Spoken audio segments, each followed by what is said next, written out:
Hello viewers, welcome to my YouTube channel. तो इस time जो है वो मैं अरेबियन सी के किनारे बैठा हूँ, सी साइट एंजॉय कर रहा हूँ। आपको भी थोड़ा सा दिखाता हूँ और फिर हम जो है वो आज की डिस्कशन स्टार्ट करते हैं।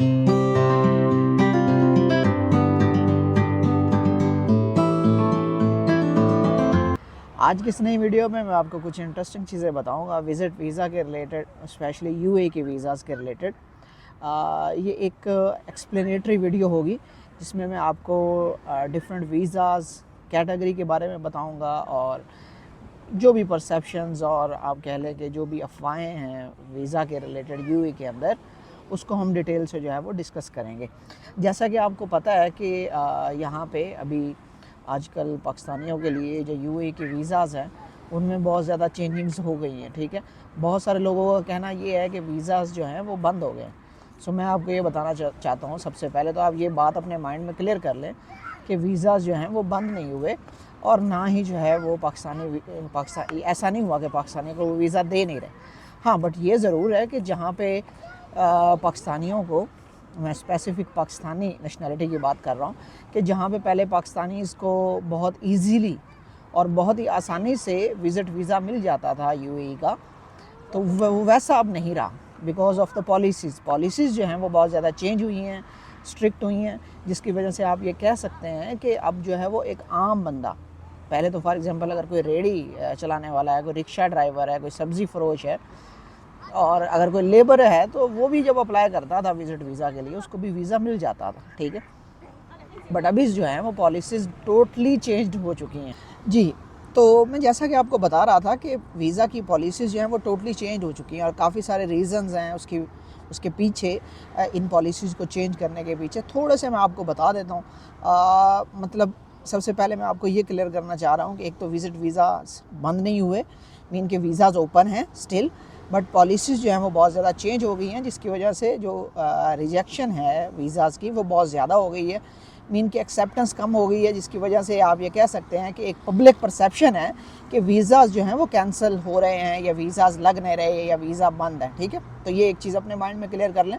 दूसरा मैं आपको थोड़ा सा ये बता देता हूँ कि ये वीज़ाज़ जो हैं, ये वीज़ा पॉलिसीज़ चेंज क्यों हुई है। ठीक है, तो जैसा कि आपको पता है कि हम पाकिस्तानी हैं, ठीक है, तो इसके अलावा भी वैसे भी बांग्लादेश और ईरान, इराक़, कुछ ऐसी नेशनैलिटीज़ हैं जिन पे ऑलरेडी काफ़ी सारी रिस्ट्रिक्शंस हैं वीज़ाज़ के रिलेटेड, बट पाकिस्तानियों के लिए पहले ये वीज़ा की प्रॉब्लम्स नहीं थी, बट अभी जो है फ़िलहाल एट द मोमेंट ये पाकिस्तानियों के लिए भी ये पॉलिसीज़ स्ट्रिक्ट कर दी गई हैं, जो कि पहले बहुत लीनियंट थी। ठीक है, उसकी रीज़न्स फर्स्ट ऑफ़ ऑल तो सबसे बड़ा जो रीज़न है वो आपको पता है, एक बैगर माफिया है पाकिस्तान के अंदर। ठीक है, जो कि आज नहीं, बहुत ही टाइम से, from the past few decades जो है वो पाकिस्तान में एक्टिव है, काम कर रहा है। तो पाकिस्तान में जो एक सिचुएशन है बैगर माफिया की, अगर आप सोशल आपको अवेयरनेस है या आपको पब्लिक अवेयरनेस है या आप थोड़ा सा इंटरेस्ट लेते हो, आप यूट्यूब पे वीडियोस देखते हो, तो आपको आइडिया होगा कि ये माफिया जो है ये कितना एक्टिव और स्ट्रिक्ट है। एक छोटी सी एग्जांपल आपको देता हूँ। पाकिस्तान के अंदर लाहौर में एक जगह पे मेन ट्रैफिक सिग्नल था, ठीक है, तो वो ख़राब हो गया। तो मुझे एग्जैक्ट टाइम नहीं पता, एग्जैक्ट जगह नहीं पता, बट ये इंसिडेंट जो है ये ऑन रिकॉर्ड है, आप इसको चेक कर सकते हैं। सो क्या हुआ कि वो ट्रैफिक सिग्नल जो है वो ख़राब हो गया। तो पहले वहाँ पे गाड़ियाँ रुकती थी ट्रैफिक सिग्नल की वजह से, और वहाँ पे जो भिखारी हैं वो भीख मांगते थे और उनको मिल जाती थी। बट जब वो ट्रैफिक सिग्नल ख़राब हुआ, लाहौर का एक बहुत बड़ा ट्रैफिक सिग्नल था, तो जब वो ट्रैफिक सिग्नल ख़राब हुआ तो उन भिखारियों ने सोचा कि यार ये तो काम ख़राब हो रहा है और हमें जो है वो, हमारा तो रोज़गार ख़राब हो गया इससे, क्योंकि ये सिग्नल जो है वो ख़राब हो गया और गवर्नमेंट इसकी तरफ जो है वो कोई ध्यान दे नहीं रही। तो उन्होंने क्या किया कि वहाँ पे पैसे, अपनों पैसों से उन ट्रैफिक सिग्नल्स को उन्होंने बहाल किया, ताकि वहाँ पे ट्रैफिक सिग्नल हो, ताकि वहाँ पे गाड़ियाँ रुकें और ताकि बाद में वो जो है वो भीख मांग सके और अपना रोज़गार चला सके। तो ये माफिया जो है इतना एक्टिव है। ठीक है, तो बात करने का मकसद ये है कि ये बैगर माफिया इतना स्ट्रॉन्ग था और इतना एक्टिव था पाकिस्तान के अंदर। बट क्या हुआ कि जैसे ही पाकिस्तान में हालात ख़राब हुए, महंगाई हुई, तो ये बैगर माफिया जो है ये आउट ऑफ द कंट्रीज़ इन्होंने मूव करना स्टार्ट कर दिया, जिसके अंदर गल्फ़ कंट्रीज़ नंबर 1 पे थी, उसके अलावा यूरोप और बाकी सारी कंट्रीज़, वेस्ट कंट्रीज़ भी हैं आपके सामने।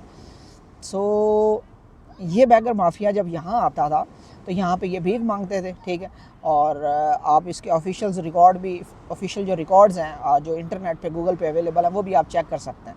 सो ये एक बैगर माफिया जो है ये सबसे बड़ा आप कह लें कि रिस्पॉन्सिबल है इन वीज़ा रिस्ट्रिक्शंस और इन वीज़ा पॉलिसीज़ के चेंज होने में। उसके अलावा यहाँ पे फ्रॉड वगैरह बहुत ज़्यादा होता था, और आपको पता है कि पाकिस्तान में जो भी इश्तिहारी मुलजिम या जो भी फ्रॉड या आप कह लें जो भी ठग है वो पाकिस्तान से ठगी करके यहाँ पे जो है वो आ जाता था, और यहाँ पे भी वो यही काम करते थे। ये नहीं कि वो यहाँ पे आए हैं तो उन्होंने अपना एक नई लाइफ स्टार्ट करनी है या नई ज़िंदगी स्टार्ट करनी है, तो वो यही काम करते थे। जिसकी वजह से क्या हुआ कि यहाँ पे जब भी कोई पुलिस जो यहाँ की यूएई की लोकल पुलिस है या दूसरी गल्फ़ कंट्रीज़ की, तो वहाँ पे जब रिपोर्ट जाती थी तो उनको पता चलता था कि डायरेक्टली या इनडायरेक्टली, बिलवास्ता या बिला वास्ता, कोई ना कोई पाकिस्तानी जो है वो हर स्कैंडल के अंदर जो है उसकी प्रेजेंस होती थी।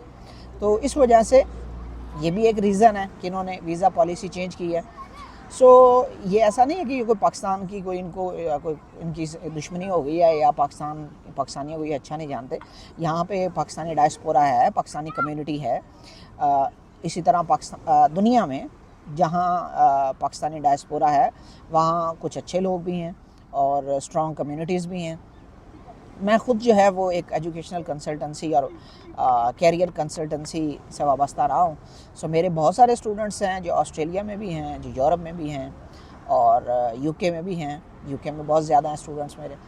सो और मैं इस टाइम यूए में हूँ।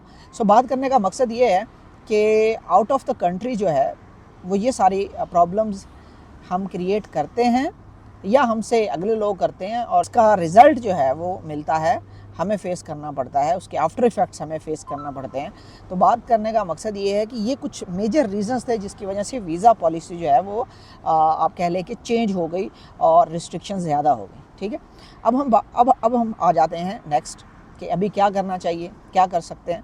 बिकॉज़ मेरे ख़्याल में ये एक बहुत ही बड़ा आप कह रहे हैं कि बहुत ही बड़ा धचका है, बहुत ही बड़ा सेटबैक है उन लोगों के लिए, उन मिडिल क्लास फैमिलीज़ के लिए जिनके एक आध बंदा गल्फ़ कंट्रीज़ में आ जाता था। और क्योंकि यूरोप और वेस्ट कंट्रीज़ में तो वीज़ा मिलने से रहा, ठीक है। तो यहाँ पे क्या होता था, लोग विज़िट वीज़ा पे आते थे और उसके बाद जो है वो जॉब ढूंढते थे, उनको जॉब मिल जाती थी, फिर उनका विज़िट वीज़ा जो है वो कन्वर्ट हो जाता था वर्क वीज़ा में। तो इसका जो सबसे बड़ा सेटबैक है वो मिडिल क्लास फैमिलीज़ को है, जो वहाँ पे पैसे कमा रहे हैं, पाकिस्तान में वेल सेटल्ड है, उनके लिए तो प्रॉब्लम नहीं है, ठीक है। उन्होंने तो घूमने फिर नहीं आना है ना, जारी बात है।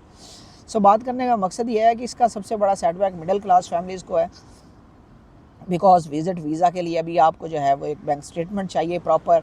वो बैंक स्टेटमेंट जो है वो वेरीफाई होगी, वो चेक होगी, और इसके अलावा बाकी जो आपकी नॉर्मल कंडीशंस होती हैं, फ़्लाइट टिकट है या अकोमोडेशन है, कोई बंदा आपको बुला रहा है, स्पॉन्सर कर रहा है। बिकॉज़ विज़िट वीज़ा में भी आपको पता है ना कि बहुत सारी कैटेगरीज़ हैं और कैटेगरीज़ के हिसाब से डॉक्यूमेंट्स जो हैं वो चेंज होते रहते हैं, ठीक है।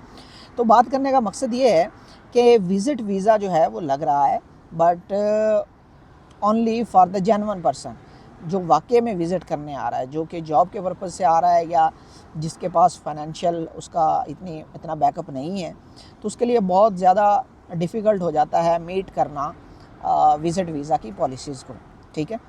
तो एक तो ये बात होगी। उसके अलावा दूसरा तरीका एम्प्लॉयमेंट वीज़ा है, ठीक है। एम्प्लॉयमेंट वीज़ा में ये होता है, मैं पिछली वीडियो में भी आपको बता चुका हूँ, आने वाली कुछ और वीडियोस में भी आपको बताऊँगा कि एम्प्लॉयमेंट वीज़ा में कुछ अच्छी कैटेगरीज़ हैं प्रोफेशंस की। तो वहाँ पे लोग क्या करते हैं कि पाकिस्तान के अंदर से ही वो लिंक्डइन और इंडीड और इस तरह की जो भी दूसरे प्लेटफॉर्म्स हैं, वेबसाइट्स हैं, वहाँ पे वो अप्लाई करते हैं और उनको जॉब मिलती है, और फिर वो यहाँ पे वीज़ा भी कंपनीज उनको भेजती हैं और एम्प्लॉयमेंट वीज़ा पे वो डायरेक्ट यूएई में आ जाते हैं। तो अब तो एक तो ये तरीका है, ठीक है। और दूसरा तरीका, कुछ ये लोग होते थे वो यहाँ पे आते थे या फिर यहाँ पे वो फ्रीलांस या आज़ाद वीज़ा ले लेते थे। और आज़ाद वीज़ा 2 इयर्स का होता है। इसकी अमाउंट जो है, वैसे तो वीज़ा जो कंपनी है उसको तो पड़ता है 3-4 हज़ार 5 हज़ार का, ठीक है। लेकिन ये जो एजेंट्स होते हैं या वो जो कंपनीज़ होती हैं, वो वीज़ा मिसाल के तौर पे आपको जो वीज़ा मिलता है ना, वो मिलता है 8-9 हज़ार में, ठीक है। तो ये एक प्रॉब्लम है, ये अच्छी खासी अमाउंट है। अब हर बंदा इतनी अमाउंट नहीं भर सकता। कि वो आए यूएई में। ज़ाहिर बात है जब वो आएगा तो फिर उसको यहाँ पे, और एक बहुत बड़ी बात ये भी है कि जब आप आज़ाद वीज़ा या फ्रीलांस वीज़ा ले लेते हैं सो उसमें क्या होता है, बट आप एक कंपनी में भी रह के काम कर सकते हैं। बट आज़ाद वीज़ा में ये होता है कि आपको कोई अच्छी कंपनी अच्छी सैलरी पे जॉब ऑफ़र नहीं करती, वो कहती है कि हम आपको अपना वीज़ा देंगे। तो ये भी एक बहुत बड़ी प्रॉब्लम रहती है फ्रीलांस वीज़ा के साथ या आज़ाद वीज़ा के साथ। तो ये दो मेजर कैटेगरीज जो हैं वो हमने डिस्कस कर ली, जिसके अंदर विज़िट वीज़ा और एम्प्लॉयमेंट वीज़ा आ गया। और उसके अलावा फ्रीलांस वीज़ा भी मैंने आपको बता दिया कि फ्रीलांस वीज़ा के अंदर क्या सीन होता है। फ्रीलांस वीज़ा के अंदर आपको मैंने बता दिया 2 साल का ये वीज़ा होता है, और किसी सेपरेट वीडियो में मैं आपको इस फ्रीलांस वीज़ा या ये जो आज़ाद वीज़ा है इसकी और स्पेसिफ़िक जो करैक्टरिस्टिक्स हैं वो भी मैं आपको बताऊंगा, ठीक है। तो ये सारी चीज़ें हैं। तो अभी जो विज़िट वीज़ा है उसको आप अप्लाई कर सकते हैं। For example if you have the financial backup, अगर आपकी अपनी बैंक स्टेटमेंट है, अगर आप खुद आ रहे हैं, आपकी एज जो है वो 21 ईयर से अगर कम है, तो फिर आपका जो आपको एनओसी चाहिए होता है अपने पेरेंट्स की तरफ से। बट अगर आप 21 से अबव हैं तो फिर आपको जो स्पॉन्सर कर रहा है, फॉर एग्ज़ाम्पल अगर आप खुद आ रहे हैं विज़िट के लिए तो आप अगर आप खुद जॉब करते हैं तो आप अपनी बैंक स्टेटमेंट शो करवाएंगे। अगर आपके पेरेंट्स में से आपको कोई स्पॉन्सर कर रहा है और आप जॉब नहीं कर रहे तो फिर आपके पेरेंट्स में से किसी की जो भी आपको स्पॉन्सर आप शो करेंगे उसकी बैंक स्टेटमेंट लगेगी। और इसी तरह जो है वो बाकी डॉक्यूमेंट्स आपके, जिसके अंदर आपका पासपोर्ट आ जाता है, फ़्लाइट टिकट आ जाती है, अकोमोडेशन आ जाती है, और जिस कैटेगरी के अंदर आप यूएई में आ रहे हैं उस कैटेगरी के रिलेटेड जो अदर प्रूफ हैं डॉक्यूमेंट्स की फॉर्म में वो आप सबमिट आपको करवाने होंगे।